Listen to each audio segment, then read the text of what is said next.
बिस्मिल्लाहिर्रहमानिर्रहीम। अस्सलाम वालेकुम फ्रेंड्स, उम्मीद है आप सब खैरियत से होंगे। आप सबको मेरे चैनल में खुशामदीद। आज मैं आपसे मटर पुलाव की बड़ी मजेदार खुशबूदार रेसिपी शेयर कर रही हूँ और हमारे मटर पुलाव का चावल बिल्कुल खिला खिला पककर तैयार होगा। तो चलिए रेसिपी स्टार्ट करते हैं। मैं आपसे मटर पुलाव की आधा किलो चावल की रेसिपी शेयर कर रही हूँ, तो उसी हिसाब से तमाम अज्जा शामिल करेंगे। Half cup cooking oil pan में शामिल किया है।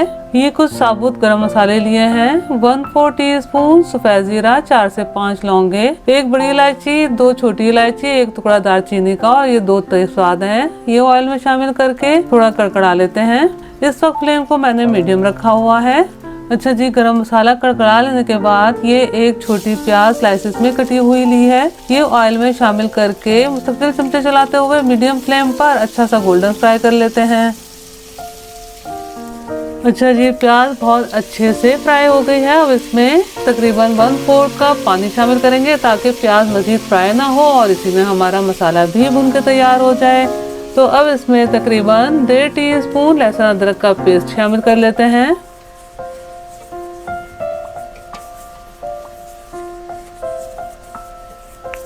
ये तकरीबन 1 टीस्पून सौंफ का पाउडर है, ये शामिल कर देंगे और ये ½ टीस्पून धनिया पाउडर। अब पैन में मौजूद पानी खुश्क होने तक मसाले को भून लेते हैं ताकि लहसुन अदरक का कच्चापन खत्म हो जाए। हमेशा इस तरह पहले लहसुन अदरक को भून लिया करें, फिर टमाटर वगैरह शामिल किया करें, क्योंकि अगर हम टमाटर साथ ही शामिल कर दें तो लहसुन अदरक का कच्चापन या स्मेल ठीक से खत्म नहीं हो पाती। मसाला भुन जाने के बाद एक दरमियाना टमाटर कटा हुआ शामिल करेंगे। अब टमाटर को नरम होने तक थोड़ा भून लेते हैं।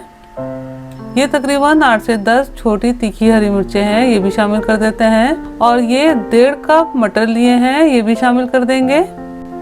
मसाले में मिक्स कर लेते हैं। इसमें मैंने तकरीबन 1/4 कप पानी शामिल किया है और ये चावलों और मटर के हिसाब से मैंने 3 टीस्पून नमक शामिल किया है। नमक मिर्ची आप हस्बे जायका शामिल कीजिएगा। मैंने ये फ्रोजन मटर लिए हैं, ये बहुत जल्दी गलकर तैयार हो जाते हैं। अब पैन को कवर करके तकरीबन 4 से 5 मिनट मैं दम पर पका लूंगी। मटर बहुत अच्छे से पककर तैयार हैं। अब हमने क्या करना है, इसमें ये तकरीबन 1/4 कप दही शामिल करेंगे। दही को तमाम अज़ा में बहुत अच्छे तरीके से मिक्स कर लेते हैं। अगर आप भी मिनटों में मटर छीलकर फ्रीज करना चाहते हैं तो ऊपर आई बटन क्लिक करके मटर छीलने का तरीका देख लीजिएगा। मैंने इस कप से नापकर तकरीबन 2 कप चावल लिए हैं, जो कि तकरीबन ½ kg बनते हैं। तो इसी कप के हिसाब से तकरीबन 3.25 कप पानी शामिल करेंगे। ये मैं 1/4 चिकन क्यूब शामिल कर रही हूँ, जो कि ऑप्शनल है, और ये ½ टीस्पून गरम मसाला पाउडर। अब इसे मीडियम टू हाई फ्लेम पर एक उबाल आने देते हैं। पानी में उबाल आ जाने के बाद ये तकरीबन ½ kg बासमती चावल हैं, जो कि मैंने तकरीबन आधा पौन घंटा पहले भिगो दिए थे, जो कि मैंने स्ट्रेनर से बहुत अच्छे तरीके से निथार लिए हैं।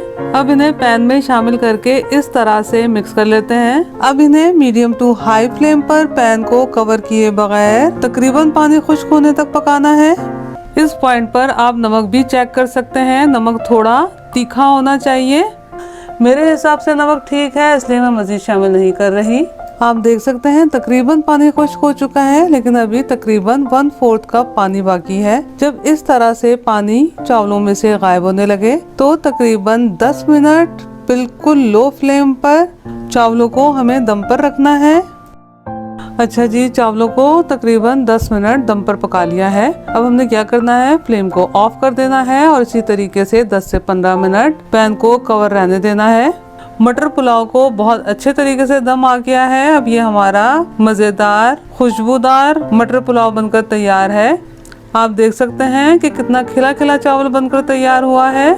अगर आपको मेरी रेसिपी पसंद आई हो तो लाइक कीजिए, अपने दोस्त अहबाब में शेयर कीजिए और मेरे चैनल को सब्सक्राइब करना और बेल बटन को क्लिक करना बिल्कुल भी मत भूलिएगा। अगली रेसिपी की वीडियो तक के लिए अल्लाह हाफिज।